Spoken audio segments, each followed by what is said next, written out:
नमस्कार दोस्तों, जय जोहार। मैं कौशल तिवारी और बिहनिया संझा में आपका स्वागत है। ट्रेनें ठीक से चल नहीं रही है, लेट लतीफ चल रही है, कभी भी स्थगित हो जाती है।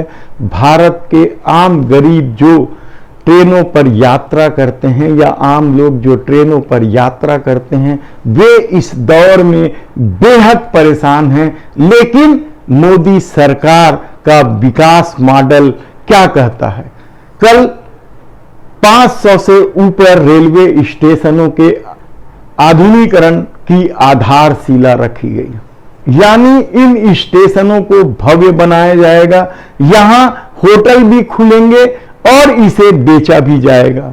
ये देश के प्रधानमंत्री नरेंद्र मोदी का विकास मॉडल है कि आम आदमी को सुविधा मिले या ना मिले, उद्योगपतियों को फायदा होना चाहिए। आप कल्पना नहीं कर सकते कि यह विकास मॉडल किस तरीके से आने वाले दिनों में आम लोगों की जेबें खाली करने वाला है। सुविधाएं तो मिल नहीं रही है। कोरोना काल से जो ट्रेनें लेट लतीफी या स्थगित होते चले गई है, होते जा रही है, वह भी किसी से छिपा नहीं है। आम आदमी बेहद परेशान है। लेकिन सरकार जिस तरीके से रेलवे स्टेशनों के आधुनिकीकरण को लेकर चिंतित है, आप सोच रहे होंगे कि क्यों नहीं रेलवे स्टेशन भव्य होना चाहिए। लेकिन आप कल्पना नहीं कर सकते कि सरकार की नीयत क्या है या किस नीयत के साथ आधुनिकीकरण की जा रही है। दरअसल एक समय था जब रेलवे स्टेशन शहर के बाहर हुआ करते थे, लेकिन अब तमाम वो रेलवे स्टेशन शहर के बीच में हो गए हैं, जिसकी जमीन बेशकीमती है। सबसे ज्यादा जमीन रेलवे के पास ही है और वह बेशकीमती जमीन है। चूंकि उन जमीनों पर उद्योगपतियों की नजर है, खासकर मोदी के मित्र लोगों की नजर है, और शायद इसलिए इस तरह की योजनाएं बनाई गई है कि उस बेशकीमती जमीन को किस तरीके से उद्योगपतियों को सौंप कर सुविधा के नाम पर यात्रियों की जेबें ढीली की जाए। रेलवे में सफर कौन करता है? रेलवे एयरपोर्ट हो सकता है क्या? एयरपोर्ट पे सफर करने वालों की जेब किस तरह से भरी होती है और रेलवे में सफर करने वालों की जेबों की क्या स्थिति होती है, यह किसी से छिपा नहीं है। तब आधुनिक सुविधा से जब स्टेशन लैस होंगे तो उसके संचालन के लिए सरकार कहेगी कि हम इसे उद्योगपतियों को देते हैं, वे संचालन करेंगे। उस बेशकीमती जमीन को बेचने की भी कोशिश हो रही है और सिर्फ 1.5% टैक्स लगाया जा रहा है। यानी आप सोचिए कि जिन जमीनों की बिक्री अब तक 6% की कीमत पर होती थी, उसे भी 1.5% कर दिया गया है। और ऐसी स्थिति में आप कल्पना नहीं कर सकते कि आने वाले दिनों में आम आदमी किस तरीके से रेल की यात्रा करेगा।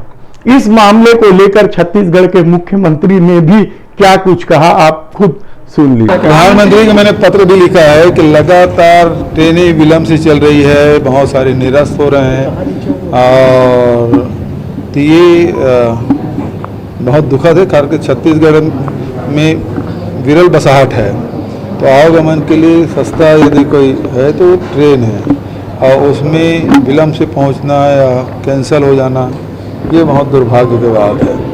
लेकिन एक शंका ये भी हो रही है कि जिस प्रकार से एयरपोर्ट को पहले चमकाया जाता है, सरकार 1000-2000 करोड़ रुपए वहाँ इन्वेस्ट करती है और उसके बाद उसको नीलाम कर देती है। ये भी तो वैसे भी होगा कि पूरे देश भर के बढ़िया से जो बड़े बड़े स्टेशन हैं उसमें मॉडिफिकेशन करेंगे और फिर वो भी निजी हाथों में चला जाएगा। सोचिए कि मोदी का विकास मॉडल क्या है। क्या आम लोग रेलवे में सफर करना बंद कर दें और केवल एलिट क्लास के लोग या बिजनेस क्लास के लोग ही सफर करें? आम आदमी के लिए क्या दे रही है रेलवे? छत्तीसगढ़ की स्थिति तो यह है कि लगातार ट्रेनें स्थगित की जाती है, कभी मेंटेनेंस के नाम से, तो कभी दुर्घटना के नाम से, तो कभी और किसी के नाम से। और यही नहीं, नियमित संचालन भी नहीं हो रहा है। यात्री लेट लतीफी की वजह से इस कदर परेशान है। ऊपर से ये आधुनिकीकरण का जो खेल खेला जा रहा है, दरअसल मोदी सरकार यानी देश के प्रधानमंत्री नरेंद्र मोदी ने तो पहले ही कह दिया था कि बिजनेस उनके खून में है, तब क्या हर मामले में बिजनेस करना चाहिए?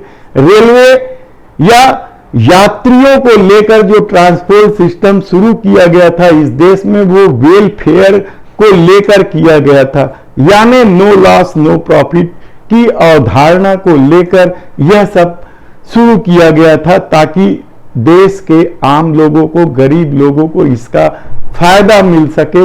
लेकिन जिस तरीके से मोदी सरकार हर मामले में कमाई करना चाहती है या बिजनेस करना चाहती है, वह भी कम हैरानी की बात नहीं है। और आने वाले दिनों में किस तरीके से लोगों को मुश्किल में डालेगी, इसकी कल्पना की जा सकती है। लेकिन सवाल ये नहीं है कि आधुनिकीकरण किस ढंग से करें या नहीं होना चाहिए। आधुनिकीकरण निश्चित रूप से होना चाहिए, लेकिन जिस तरीके से खेल खेला जा रहा है, क्या वह जायज है? क्या आने वाले दिनों में आम लोगों की तकलीफें और बढ़ेगी? एक तो आम लोग महंगाई से बेहद त्रस्त है, बेरोजगारी, युवाओं की हालत खराब है। ऐसी परिस्थिति में यदि आधुनिकीकरण के नाम से या सुविधा देने के नाम से मनमाना टैक्स वसूला जाए या लोगों की जेबें ढीली की जाए, तो यह कहां तक जायज है। लेकिन यकीन मानिए कि जो आधुनिकीकरण का जो खेल खेला जा रहा है रेलवे स्टेशनों को लेकर, उसकी एकमात्र वजह है रेलवे की उस बेशकीमती जमीन जिस पर पूंजीपतियों की नजर लग गई है। और मोदी सरकार अपने कॉरपोरेट मित्रों के लिए यह सब कुछ कर रहे हैं, कहा जाए तो गलत नहीं होगा। धन्यवाद।